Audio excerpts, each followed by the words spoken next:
All right, well, Hannah, it's been a few days since we watched this fucking movie, and I just need to know, what do you think about it? We watched the movie. I told you we cannot say any of our opinions. Yeah. And I've just been dying to find out. So, Hannah, what do you think I thought? I'm so afraid. I loved it. Oh, no. I'm kidding. Oh, thank God. Oh, thank God. I thought it was okay to bad. Yes. Yes. This is why we're dating. Are people born wicked? Or do they have wickedness thrust upon them? You know, going into it, I wasn't excited about it, but I did feel like I'm not immune to liking things that other people like. I've liked musicals before. I've enjoyed plays before. I've seen Wicked on Broadway years ago and I liked it. We should probably say also that, like, we're not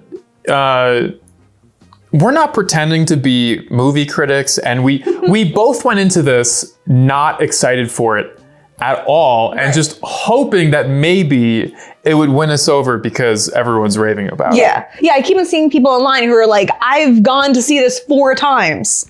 And I'm like, all right, it can't be bad if people want to go see it 4 times. Yeah. But I guess it can be. You know, I have sort of mixed feelings. My overall feeling is that I didn't really enjoy watching it. I felt like the songs were just like, I was in one of those moods maybe where if you're in not the best mood and you're bombarded with happiness, it is just like infuriating. And like every song in this movie, regardless of what it's about, is the jolliest fucking bop of all time. And it was driving me crazy. Yeah, I think that if we want to start talking about the music, most of the songs I found to be very forgettable. I think the exceptions to that were, sure, I think Defying Gravity is a memorable song, and I think the scene with Popular was great. I think that was the best part of the movie. But most of the songs were kind of like, all right, dancing through life. We get it. You're happy. You like to dance. You like to have a good time. That's the whole purpose of the song. Popular. I know about Popular. Oh, I saved you some space, by the way. Do you really think this is fair? I do not. I was promised a private suite. There's 2 things that I really didn't like about the movie. Why am I making this fucking video? What good is this doing me in the long run? Here's 2 things I really didn't like about the movie. Here's the 2 people that didn't like Wicked.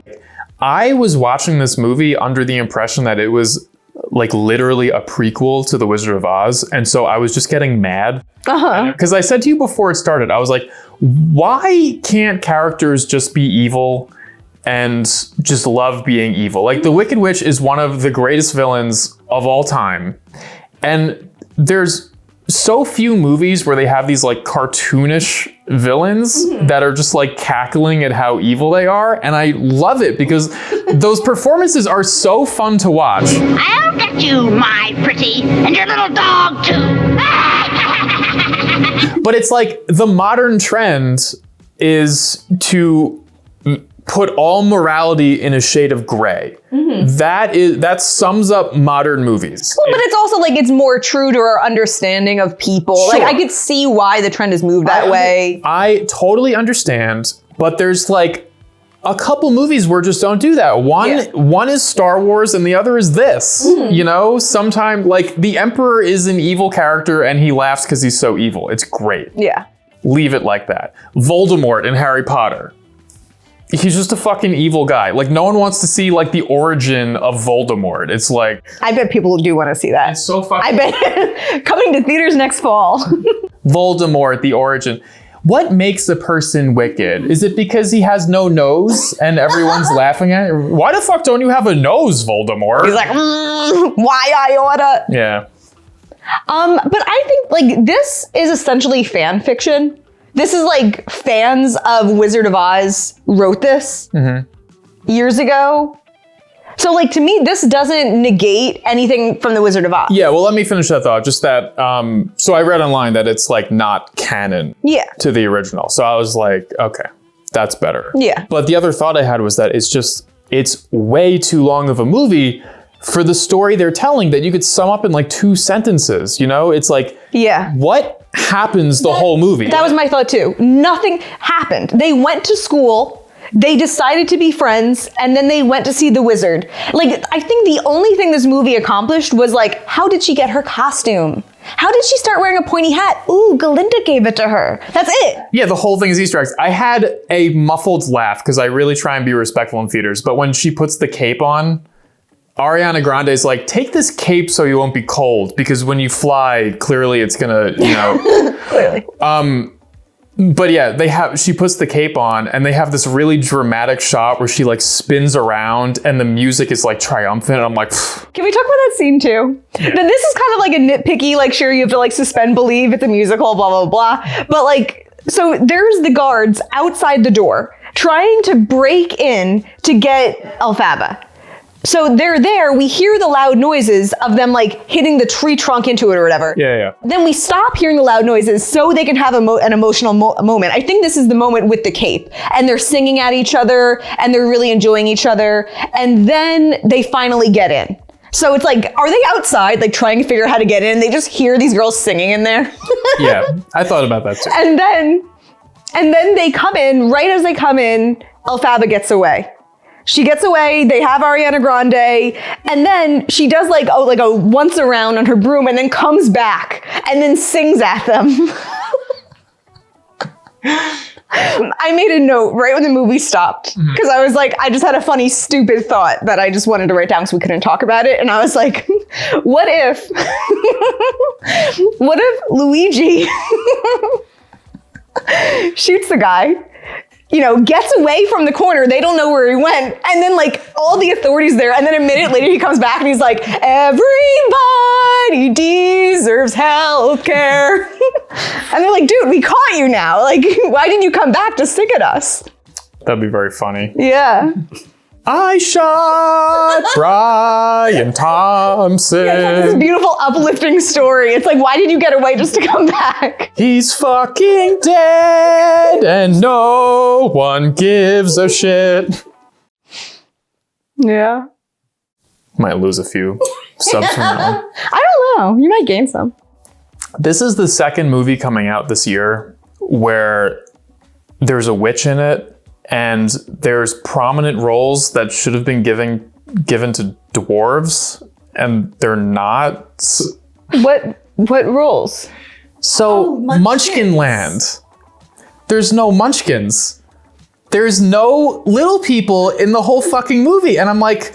But they were a little short, and they had funny hair. They weren't short. They're like 5'10" instead of 6 foot. No one was a Munchkin, and I'm just thinking of like. These poor little people have nowhere to work anymore because they're like, this is the one role we get. Yeah, they're like, now it's politically incorrect for you to exist. Yeah. And the production companies are like, well, that would be offensive if we cast you in that role. And they're like, can we do anything else? And they're like, no. They're like, yeah, can we be the handsome prince? And they're like, no. No, that'd be really weird if you were... You're way too short for that. Well, here's the fucking craziest part. So then I look up the cast online and Peter Dinklage is the goat. Yeah.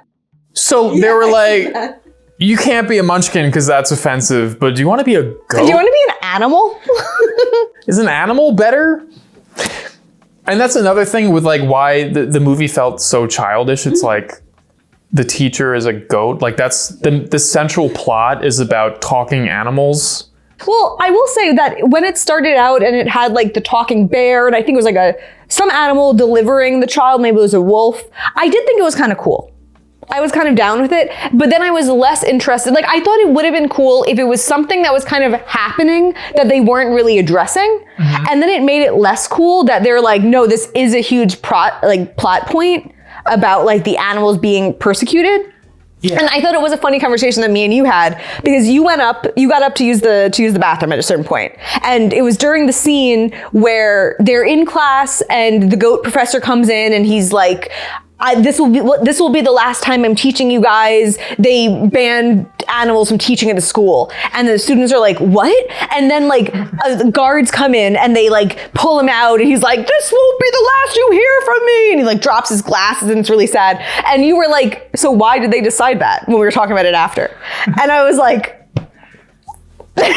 They just decided it. All of their papers are coming back with just hoof marks as the grade. Or like, what the fuck are we? What does that mean?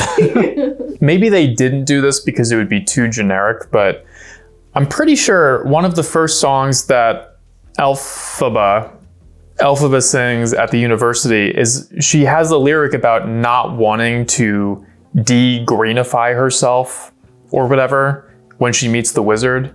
So that was never really a thought in her mind. And I thought it would have been a little bit more compelling if she chose to save the animals instead of taking away her green skin. But that was never even a part of it. Or if she had to decide between going to see the wizard and going to save the animals. Yeah. Like she could save this caged animal, but she's going to miss her wizard appointment. Yeah. That would have been cool. They really treated her character like the person who was always correct about everything. Mm-hmm. It's like the only thing that is a struggle for her is people making fun of her. But I think she was defensive because of that. Like, I think she had to become a very self-sufficient person because she couldn't ask anyone for help because they wouldn't help her. Yeah, but it's just...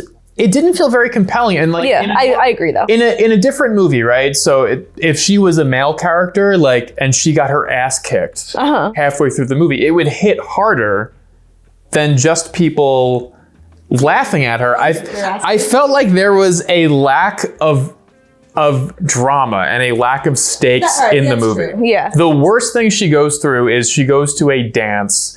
And in a silly hat. Yeah, and people giggle because she's dancing weird and she's a weird hat on. Yeah, that's true.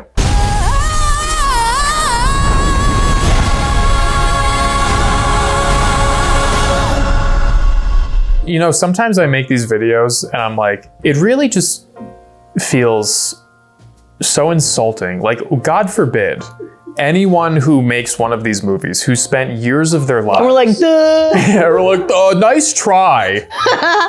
I feel like such an asshole, but it's just. But also, you know what I feel like also though? What? I feel like a lot of these people are spending the amount of money that they could like end world hunger, but they're spending it to make a movie. Oh, I don't care about that. No, but for like the movie to not even be good, it's like you wasted millions of dollars then.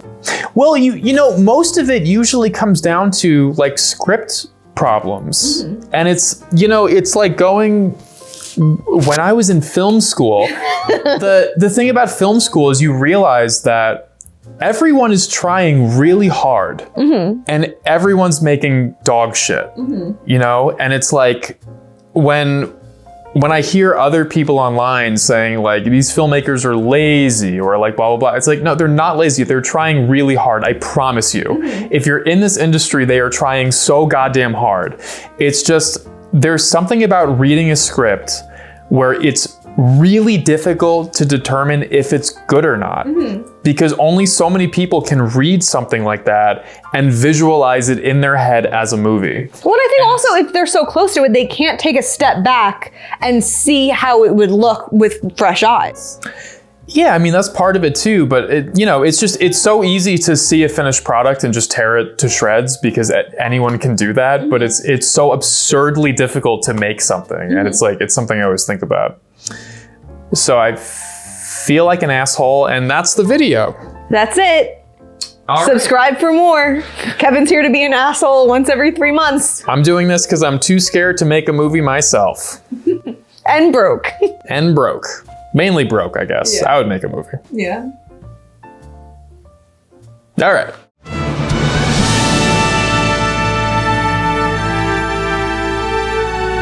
I shot Brian Thompson, and no one gives a shit. And I shot Brian Thompson, arrest me, I won't resist. And if Brian shot me, the police would not care. And if this was a different country, you would all have free health care.